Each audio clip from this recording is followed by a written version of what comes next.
Virtual audience and friends, however you found or stumbled upon this content, first and foremost, we appreciate you. Whether on LinkedIn or YouTube, thank you for joining us for the Happy Half Hour. I'm Kid at Heart, Steve Starobinski, and this is a quick hitting talk show started in the time of Corona based on the three main reasons I went to trade shows. I wanted to meet cool people, discover new brands, and extract insights that could help drive strategy in the industry. And on today's episode of the Happy Half Hour from Austin, Texas, we welcome the CEO of Jada Toys, one of the leading vehicles and die-cast companies in the toy industry, a marketing and sales leader of over 20 years, my friend, Bill Simons. Say hello.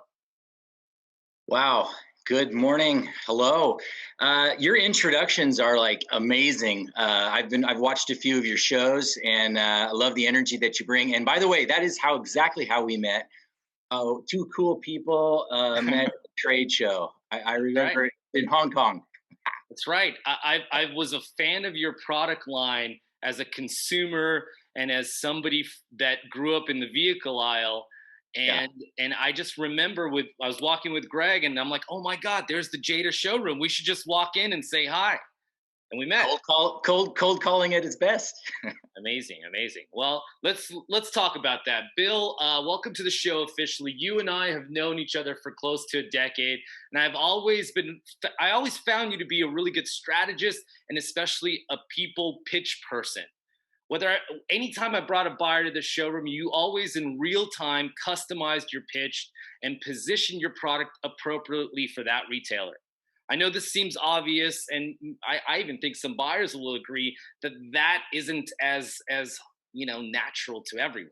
Where did you learn how to sell and pitch, and what was some of the best advice you got coming up and you would pass on to new people entering the industry? It's a good question, Steve. I feel very blessed to have had an amazing mentor, and I think it's really important that people have a mentor in different areas of their life. And so for me, that mentor was my grandfather, because not a lot of people know this, but I'm actually like the fifth generation in my family in the toy industry. And while I never worked for my family, we were all in the same industry. And my grandfather to me, was an amazing man, an amazing businessman. And he would tell me, don't puke on the customer, meaning don't bring them in your showroom or when you're visiting them, whatever, and show them like every single item. Like 7-Eleven does not need to carry a $150 toy. You know what I'm saying? And when I watch salespeople do that, I definitely talk to them right afterwards and try to give them that same advice. But I do cringe when I watch that, because that's not interactive. You're not communicating, you're not having a conversation, you're not trying to find out about their needs. And so for me it's natural, but it's natural because I was taught that way. That's awesome, man. I my mentor, and always less is more sometimes goes a long way. Sure. Bill, Jada is known by a lot of toy industry insiders, licensors. You're a big company, but maybe not everyone knows who you are. Can you give us a little bit of a 101 on Jada and how you guys started with like the rise of the import tuners and so on? Sure. Well, contrary to popular belief by some in the industry, we are not only a vehicle company. In fact, we're quite a diverse, full line, toy company in many different categories.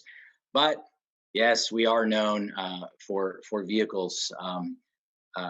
So in that particular area, since that's the question you asked, within our own IP, it's real simple. We have 4 brands: Big Time Muscle, Just Trucks, Hyperspec, and JDM Tuners. So what is that? That's muscle cars, trucks, exotics, and Japanese tuners. And it's very well defined, easy to understand. And for the customer, if they know what their demographic is or whatever, we have that solved for them. And then if you take them over to our Hollywood ride component, I mean, it's like a game changer. Yeah. You can, like, literally, if you're a buyer of vehicles, you really cannot not do business with us. You should want to do business with us, but because you're going to walk in a showroom or look through our catalog or whatnot, and you're going to have your Batmobiles, you're going to have your Transformers, you're going to have your Marvel vehicles, you're going to have your Fast and Furious portfolio, which is massive, and then lots of stuff that we fill in, around. So it's like really a fully comprehensive vehicle portfolio, and everything I just mentioned flows across diecast and radio control. So It's awesome, man. I also want to talk about a little acquisition that occurred by one of the biggest toy companies that, again, most outsiders have never heard of, called Simba Dickey. Can you talk about becoming a part of this global toy superpower, and how has it changed? yeah, absolutely. So I'm now with Jada for 20 years and had a very close relationship with the founders, who built an amazing company, and it was just time for them to look at the next chapter in their life, and they were planning their retirement. And so they came to me one day and said, I think we want to look at selling the company and moving on with their retirement. So going through that whole process was super interesting, and it was made up of a combination of companies. And why I think this is very interesting right now, because even recently I've received some phone calls from some other CEOs who are also looking at doing that same thing, and they were asking some advice, here and there. And so basically, your buyers get divided into kind of two camps. There's your investors, like your private equity guys, and then there's your strategic buyers, which would mean like another toy company or another company. And so I was fortunate enough from day one to have identified that it was Simba Dickey that I wanted to be the company to acquire us, and I had known them previously. Um, so there was a You good had a half. warm lead. Yeah, What's that? you had a warm lead. Yeah, right.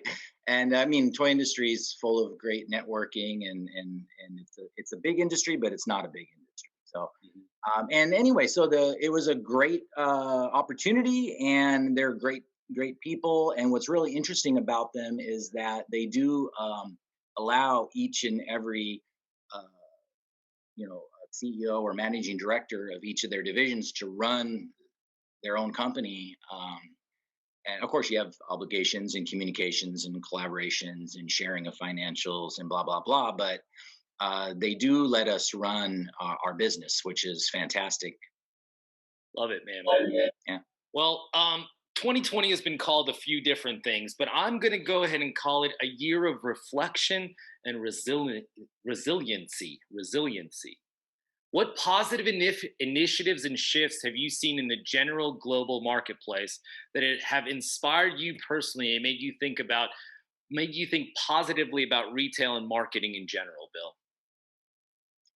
That, yeah, that's an extremely tough question. I'm not sure if I can really answer that question today, because I feel like we're in the middle, of a book or in the middle of a movie, Mhm. and some people think they know how it's going to end and where it's going, and I think we don't. I think it's still undecided. There are a few things though that I'm looking at. I think what will be the interesting question mark for me is in how we do business together in the future, and is it going to go back to like the way it was? Because parallel to what's going on with this global pandemic is you also have 5G coming fast, and that was going to be a game changer anyway. And then with some of the accelerations of how we do business, like what is that going to mean for us? Is it going to cause VR to like explode, and we're going to be sending out, things for our customers to be part of our presentations in a actual virtual showroom? We use the word virtual showroom right now, but Yeah. is it really virtual compared to what it's going to become? I don't think so. But at the end of the day, that human interaction is so important, I think. But can it be achieved in a virtual way? More so, maybe so.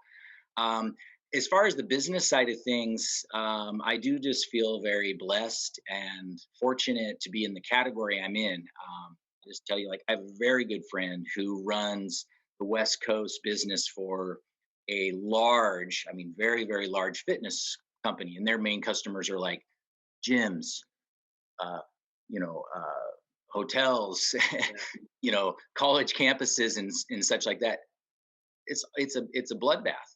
Yeah. And the toy industry is up big. I was just reading a report this morning on a company who just reported their public numbers, and the toy industry in the U.S. is up 16%.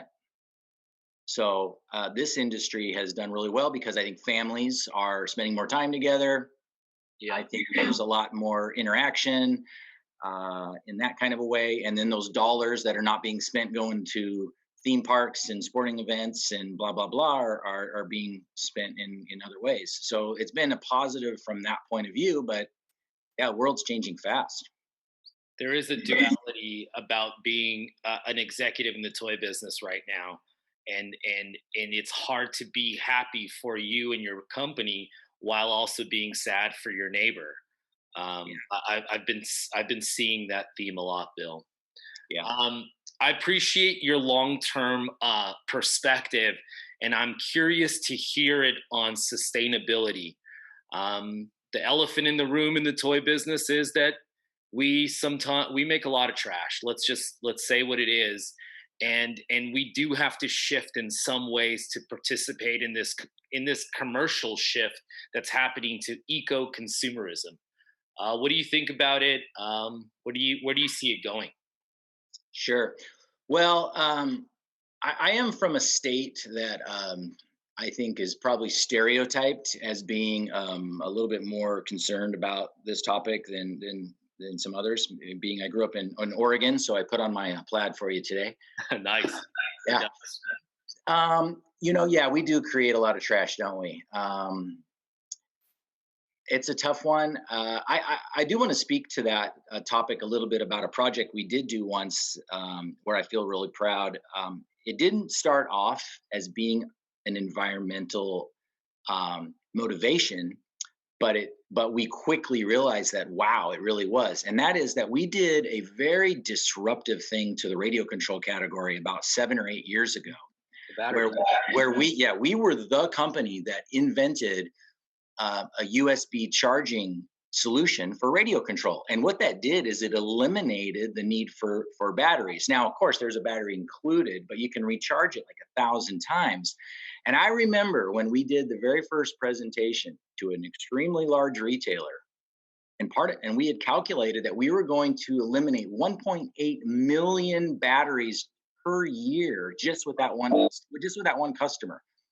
And I remember the look on the face because it was so disruptive. And they were expecting we were going to raise the price, but we absorbed it all. And the one comment was like, wow, the battery buyer is going to be pretty angry with you guys. you know, so I wish from a business point of view, we had been able to like patent and protect that and have it be ours only because we would have dominated that category. But on the other hand, then when I look back at it, no, I'm glad what's happened has happened, which is that is the industry standard. You can't even bring a radio control offering to any customer today without that as being part of it because it's just expected to be part of the product. Hmm. And so I don't know what the total is on the batteries that have been eliminated from that, but it's got to be 10, 15 million a year or something like that. I mean, globally. So fast forward to today, you're right. That is a very hot button, and you know this, and because you've seen it, but I can't talk about it right now. In detail. However, we are launching a fully comprehensive, soup to nuts, green product range for fall of 21, and I just can't talk about what that is because it's a little premature to do so. I love it. I just wanted you to say and validate that this isn't a fad. There has been a shift in the consumer thinking. I'm not saying they're willing to spend, a multiplier than they on green product versus not green product, but they're definitely looking to hear the story, understand that their dollars have an impact, and buy lines of products that are meant, that are designed with that in mind. I'll add this. I'll add this though. Uh, you're right. You're spot on. It is the right time for somebody to do something, and I'm sure. I mean, I think there's a lot of companies doing some things. So it's not about going from like here to there and overnight. What kind of progress can we make?